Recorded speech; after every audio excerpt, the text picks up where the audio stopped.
বাংলাদেশের মাটিতে থাকা কোয়াটার সমৃদ্ধ বালু এবার দেশের প্রযুক্তি খাতে নতুন সম্ভাবনার দুয়ার খুলতে পারে। কারণ সেমিকন্ডাক্টর শিল্পে ব্যবহৃত অন্যতম গুরুত্বপূর্ণ উপাদান সিলিকন তৈরির মূল কাঁচামাল হলো উচ্চমানের সিলিকা বা কোয়াটাজ। বাংলাদেশের বিভিন্ন এলাকায় পাওয়া বালুতে উল্লেখযোগ্য পরিমাণ কোয়াটাজ রয়েছে। বিশেষজ্ঞদের মতে সঠিকভাবে এই বালু সংগ্রহ, পরিশোধন, প্রক্রিয়াজাত করা গেলে ভবিষ্যতে উচ্চ মূল্যের প্রযুক্তিপণ্য তৈরি কাঁচামাল হিসেবে কাজে লাগা সম্ভব। সেমিকন্ডাক্টর হলো স্মার্টফোন, কম্পিউটার, গাড়ি ও বিভিন্ন ইলেকট্রনিক্স যন্ত্রের গুরুত্বপূর্ণ অংশ।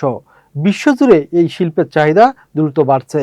তবে বালুতে কোয়াটাজ থাকলেই সরাসরি সেমিকন্ডাক্টর তৈরি করা সম্ভব নয়। প্রয়োজন উন্নত পরিশোধন প্রযুক্তি, গবেষণা, দক্ষ জনবল এবং বড় ধরনের বিনিয়োগ। এইসব ক্ষেত্রে বাংলাদেশ এগিয়ে যেতে পারলে দেশের নিজস্ব কাঁচামাল কাজে লাগিয়ে ভবিষ্যতে সেমিকন্ডাক্টর শিল্প গড়ে তোলার নতুন সুযোগ তৈরি হতে পারে।